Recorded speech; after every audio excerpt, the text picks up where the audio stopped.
का बहुत बहुत स्वागत है। और आज हम बात करेंगे काव्य खंड के कबीरदास रचित साखियों एवं शबद के शेष भाग के बारे में। तो चलिए शुरुआत करते हैं छठवीं साखी से।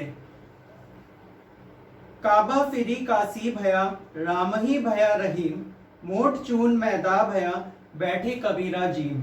अब देखिए यहाँ पर काबा यानी कि हम अच्छे से जानते हैं काबा जो है मुसलमानों का एक पवित्र तीर्थ स्थल है। काबा फिरी काशी भया, काशी यानी काशी जो कि हिंदुओं का पवित्र स्थल माना जाता है। राम ही भया रहीम, मोट चून मैदा भया बैठी कबीरा जीम। अब देखिए यहाँ पर मोट चून का यहाँ पे क्या अर्थ निकलता है। मोट चून, मोट चून का अर्थ यहां पर हम निकाल सकते हैं मोटा आटा। मोटा आटा यानी कि ऐसा आटा जिसको खाने में कठिनाई हो, वह काफी मतलब मोटा पिसा हुआ हो, उसको खाने में कठिनाई का अनुभव हो, उसे हम वहां पर मोट चून कहेंगे।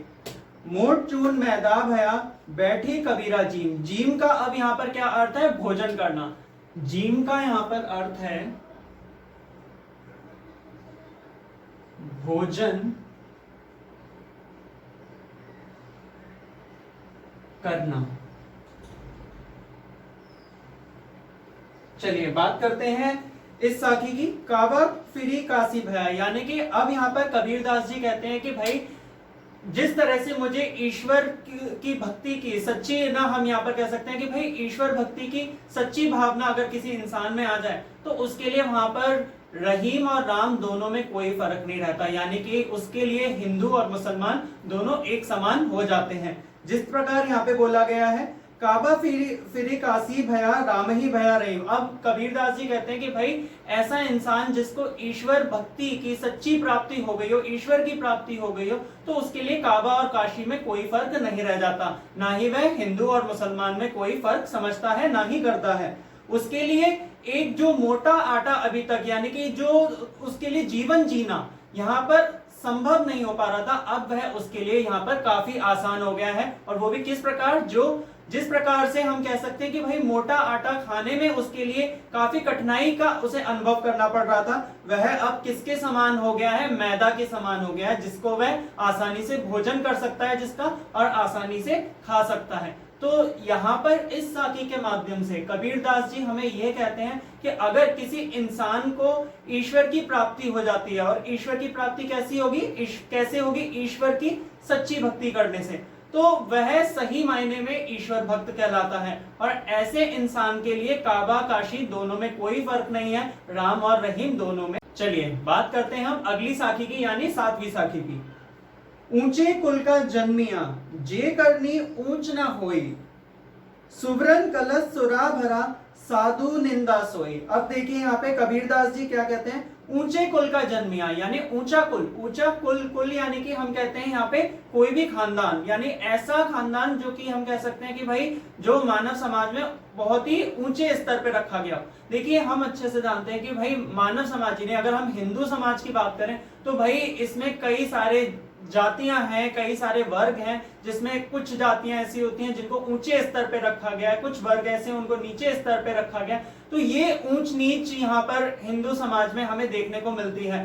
तो कबीरदास जी यहाँ पर ये कहते हैं कि भाई अगर कोई इंसान चाहे वह ऊंचे कुल का जन्मिया ही क्यों ना हो, यानी ऊंचे कुल में, ऊंचे खानदान में, अच्छे खानदान में जन्म लेने वाला ही क्यों ना हो, जे करनी ऊंच ना होई, और उसकी करनी यानी कि उसके कर्म, करनी यानी कि यहाँ पर करनी यानी कि कर्म, करनी का अर्थ हम यहाँ पर निकाल सकते हैं कर्म। तो वे कबीरदास जी यहाँ पर कहते हैं कि ऊंचे कुल का जन्मिया जे करनी ऊंच ना हुई, कि अगर कोई इंसान जिसने ऊंचे कुल में, ऊंचे खानदान में, अच्छे खानदान में अगर जन्म लिया है और उसके कर्म अच्छे नहीं हैं, उसके कर्म काफी बुरे हैं, तो वह किसके समान उन्होंने बताया है? कबीरदास कहते हैं कि ऐसा इंसान सुबरन कलश सुरा भरा। सुबरन हम कहते हैं सोने का। सुबरन का अर्थ है यहां पर सोने का, यानी सोने धातु का, सोने का। और फिर यहां पर बोला है कलश सुरा भरा, सुरा यानी कि सुरा का यहां पर अर्थ निकलेगा मदिरा यानी कि शराब, शराब या फिर हम मदिरा भी यहां पर कह सकते हैं। तो देखिए कबीरदास जी यहां पर कहते हैं कि भाई कि ऐसा इंसान जो है वह किसके समान है, जैसे सोने के कलश में, सोने के घड़े में, या हम कह सकते हैं सोने की एना का कोई भी कलश है उसमें शराब भरी हुई रखी हो, तो वह किसके समान है, वह ऊंचे कुल में जन्मे ऐसे इंसान के समान है जो कि जिसके कर्म जो है काफी बुरे हैं। तो यानी कि यहाँ पर ये बात कही गई है कि चाहे हम शराब को, जो कि एक बुरी चीज है, उसको अगर हम सोने के कलश में ही क्यों ना रख दें, भाई वह बुरी ही बोली जाएगी, वह अच्छी नहीं हो सकती। तो यानी कि इंसान की परख जो है वह उसके कर्मों से होती है, ना कि उसने किस खानदान में जन्म लिया है, उसने किस कुल में जन्म लिया है, इससे उसकी परख नहीं की जाती बल्कि उसके कर्मों से की जाती। तो ये थी कबीरदास जी की साखियां। अब चलिए बात करते हैं शब्द की, लेकिन उससे पहले एक महत्वपूर्ण बात, सीबीएसई के लेटेस्ट सिलेबस के अकॉर्डिंग अगर हम लोग यहाँ पर देखें तो आपके सिलेबस में सिर्फ और सिर्फ 2 शब्द में से सिर्फ एक ही शब्द है, यानी सिर्फ दूसरा शब्द है। तो हम यहाँ पर बात करेंगे दूसरे शब्द की। तो चलिए शुरुआत करते हैं। संतो भाई आई ज्ञान की आंधी रे, भ्रम की टाटी सबे उड़ानी, माया रहे ना बांधी, हिति चित्त की द्वैथूनी गिरानी, मोह बलिंडा तूता, तृष्णा छानी परी घर ऊपरी, कुबुद्धि का भांडा फूटा। अब देखिए यहां पर बोला गया संतो भाई आई ज्ञान की आंधी रे। कबीरदास जी कहते हैं कि जब भी ज्ञान की आंधी आती है तो क्या होता है कि हमारे भ्रम की टाटी सबे उड़ानी, टाटी कहते हैं यहाँ पे छप्पर को, टाटी का अर्थ यहां पर क्या है, छप्पर, घास फूस का जो छप्पर होता है उसे हम लोग क्या कहते हैं, टाटी कहते हैं, छप्पर।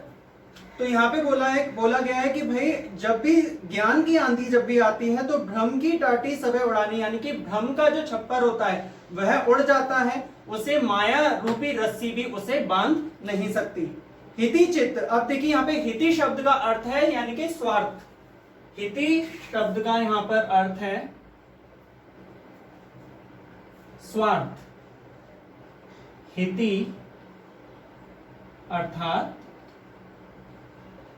स्वार्थ, अभिमान भी हम इसे कह सकते हैं। तो देखिए यहां पे बोला गया हिति चित्त की द्वैथूनी गिरानी, मोह बलिंडा तूता।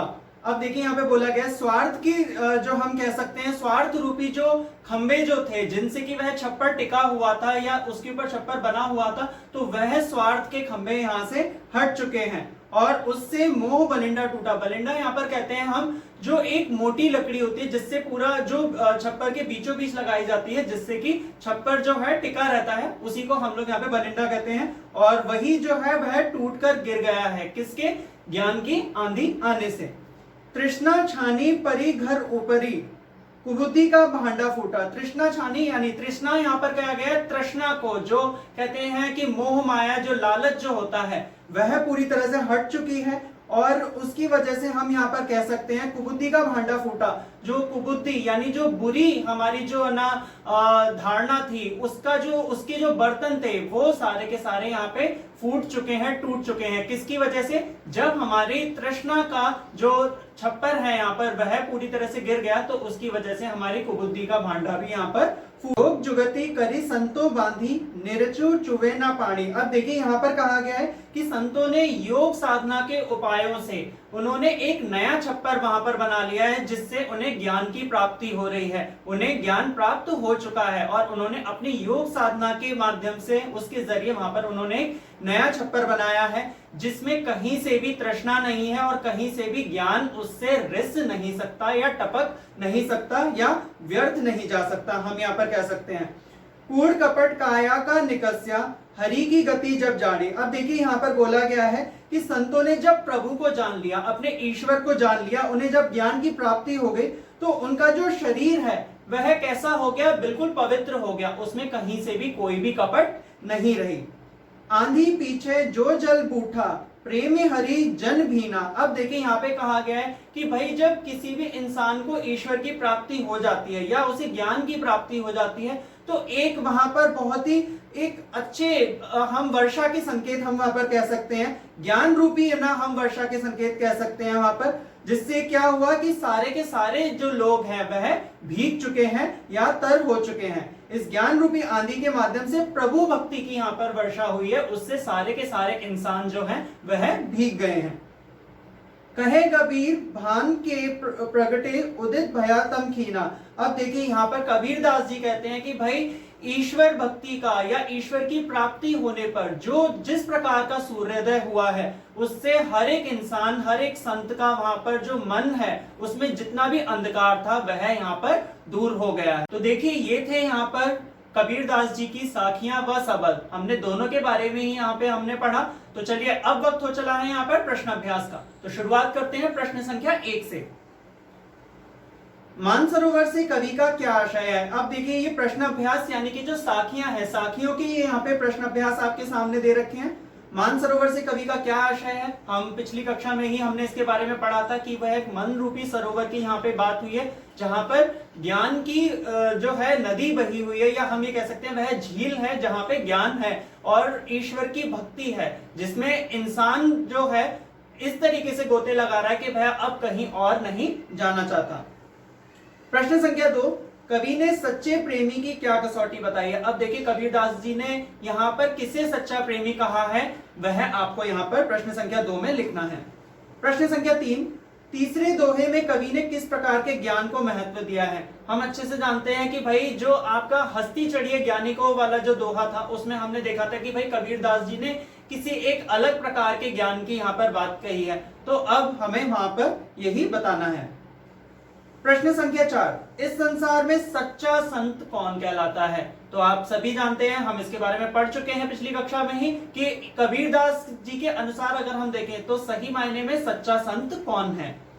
प्रश्न संख्या 5, अंतिम 2 दोहों के माध्यम से कबीर ने किस तरीके की संकीर्णताओं की ओर संकेत किया है। अब देखिए यहाँ पर अंतिम 2 दोहे आपके, यानी कि अगर हम बात करें, एक आपका जो दोहा था राम रहीम और वहां पर काबा काशी की वहां पे बात की गई थी, तो सबसे पहली संकीर्णता वहां पर यही थी कि भाई आज की तारीख में अगर देखें तो फिर मनुष्य जो है, इंसान जो है, उसकी सबसे बड़ी विडंबना यही है कि वे सच्चे ईश्वर को छोड़कर वह हिंदू मुसलमान या काबा काशी के चक्कर में पड़कर रह गया है। तो एक संकीर्णता यहाँ पर मैंने बता दी, दूसरी संकीर्णता यानी कि दूसरे दोहे की वह आपको यहाँ पे बतानी है और लिखने आपको दोनों ही संकीर्णताएं यहाँ पे। अब बात करते हैं प्रश्न संख्या 6 की।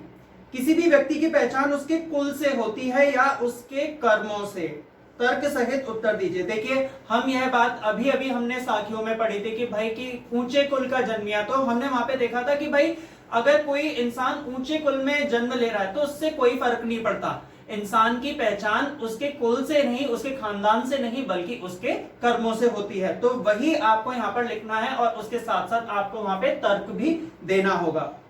प्रश्न संख्या 7, काव्य सौंदर्य स्पष्ट कीजिए। अब देखिए यहाँ पर आपको 2 पंक्तियां दे रखी हैं, आपको उनका काव्य सौंदर्य यानी कि पहले भाव सौंदर्य और फिर उसका शिल्प सौंदर्य, दोनों को मिलाकर आपको वहां पर उसका काव्य सौंदर्य लिखना। चलिए अब बात करते हैं प्रश्न संख्या 8 की, लेकिन उससे पहले हम ये बात जान लें कि ये प्रश्न जो है वह आपके शब्द में पहले शब्द से है, जो कि आपके सिलेबस में नहीं है। तो यहाँ पर अगर हम देखें प्रश्न संख्या 8, प्रश्न संख्या 9 और प्रश्न संख्या 10 भी आपके पहले शब्द से है। तो हम यहाँ पर बात करेंगे प्रश्न संख्या 11 की। कबीर ने ज्ञान के आगमन की तुलना सामान्य हवा से ना कर आंधी से क्यों की है। तो अभी अभी हमने इसके बारे में पढ़ा, क्योंकि भाई जब सामान्य हवा चलती है तो उससे इतनी हलचल नहीं होती, उससे इतने बदलाव नहीं होते, लेकिन जब भी आंधी आती है तो उससे बहुत सारे बदलाव हमें देखने को अपने आसपास मिलते हैं। तो यही बात आपको यहां पर लिखनी है। प्रश्न संख्या 12, ज्ञान की आंधी का भक्त के जीवन पर क्या प्रभाव पड़ता है। हम अभी हम लोगों ने इसी के बारे में हमने बात की थी और आपको वही यहाँ पर लिखना है। बात करते हैं प्रश्न संख्या 13 की। भाव स्पष्ट कीजिए। अब देखिए यहाँ पर आपको 2 पंक्तियां दे रखी हैं और दोनों ही पंक्तियां आपकी दूसरे शब्द से ली गई हैं, तो आपको इन दोनों ही पंक्तियों का अपने शब्दों में भाव स्पष्ट करना है। रचना और अभिव्यक्ति।